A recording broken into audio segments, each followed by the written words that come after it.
اگلا عنوان ہے قرشی میں عرشی۔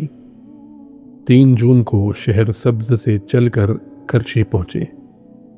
یہاں آ کر معلوم ہوا کہ شہر کی مساجد ابھی کھلی نہیں ہے، لوگ گھروں میں ہی نماز پڑھ لیتے ہیں۔ ایک نوجوان نے ہمیں دیکھا تو کہا کہ میں آپ کو مسجد دکھاتا ہوں۔ وہ ہمیں مسجد بلال لے کر گیا۔ یہ مسجد رقبہ میں تو وسیع و عریض تھی، مگر اس کی عمارت بوسیدہ ہو چکی تھی۔ یہ دیکھ کر خوشی ہوئی کہ 40 بچوں نے اللہ کے اس گھر کو آباد کر رکھا تھا۔ ان بچوں کا امام ایک لڑکا تھا جس کی عمر 13 سال اور اس کا نام عارف بہرام تھا۔ مغرب کے بعد بیان ہوا تو سب بچے بیت ہو گئے۔ جب ان بچوں نے گھروں میں جا کر کارگزاری سنائی تو ان کے گھروں سے مستورات مسجد میں آ گئیں کہ ہم نے بھی بیان سننا ہے۔ چنانچہ عشاء کی نماز کے بعد مستورات کے لیے بیان ہوا۔ آخر پر انہیں بیت کے بعد مراقبہ کروایا گیا۔ رات کا قیام ایک عربی نوجوان کے گھر ہوا۔ اس گھر کی عورتیں خوشی کی وجہ سے ساری رات نہ سوئیں۔ فجر کی نماز سے پہلے 15 بچے فقیر کو لینے کے لیے آ گئے۔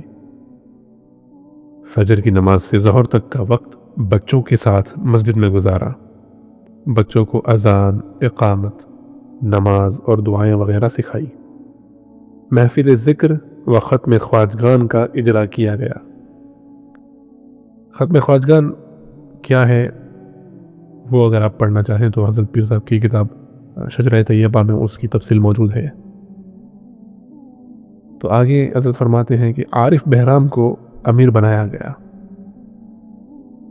بچوں نے جب رومال کے عمامے باندھے تو اتنے خوبصورت لگ رہے تھے جیسے آسمان سے اتری ہوئی جماعت ہے۔ فقیر نے کہا کہ قرشی میں عرشی آ گئے۔ مولانا عبداللہ اس بات پر بہت خوش ہوئے۔ اگلا عنوان ہے جزاک روانگی۔ 5 جون 1992 جمعہ کے دن جزاک کی جامع مسجد میں پہنچے۔ مقامی مفتی صاحب نے بیان کرنا شروع کر دیا تھا۔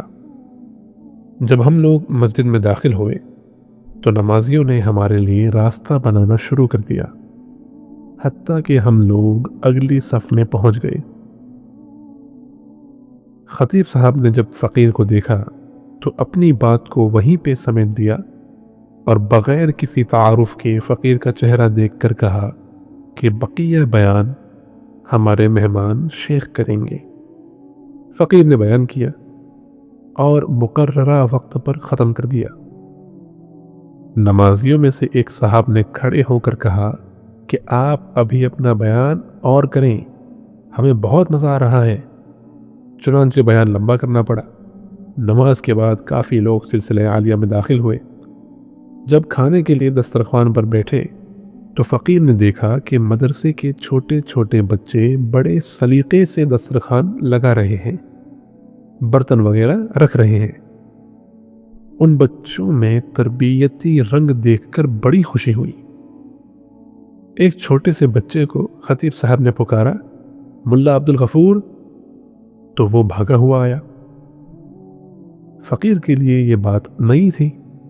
جب خطیب صاحب سے پوچھا کہ آپ اسے ملا کیوں کہہ رہے ہیں تو انہوں نے بتایا کہ کمیونسٹ ظالموں نے دین کو ہر ممکن نقصان پہنچانے کی کوشش کی، حتیٰ کہ انہوں نے ہمارے وہ القاب، یعنی جو ہمارے ٹائٹلز ہوتے ہیں حتیٰ کہ انہوں نے ہمارے وہ القاب جو عزت و شرف کے لیے استعمال کیے جاتے تھے ان کو بہت ہی برے طریقے سے استعمال کرنا شروع کیا تاکہ لوگوں میں ان ناموں سے ہی نفرت ہو جائے۔ مثلا ملا کا لفظ وہ ایسے آدمی کے لیے استعمال کرتے جو مخبوط الحواس اور فاطر العقل ہوتا۔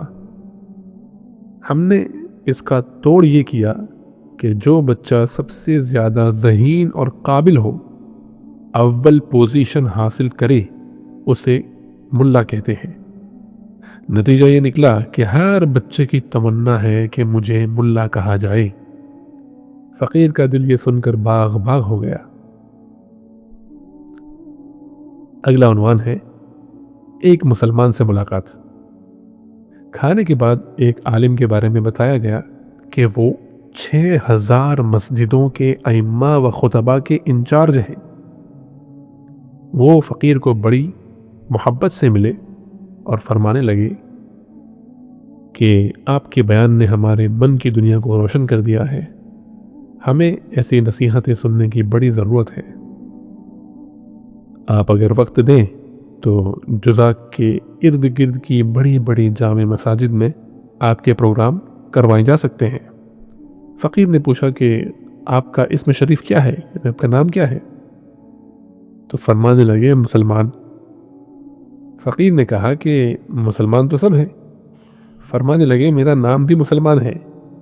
فقیر نے کہا ہم کہہ سکتے ہیں کہ آپ نام کے مسلمان ہیں۔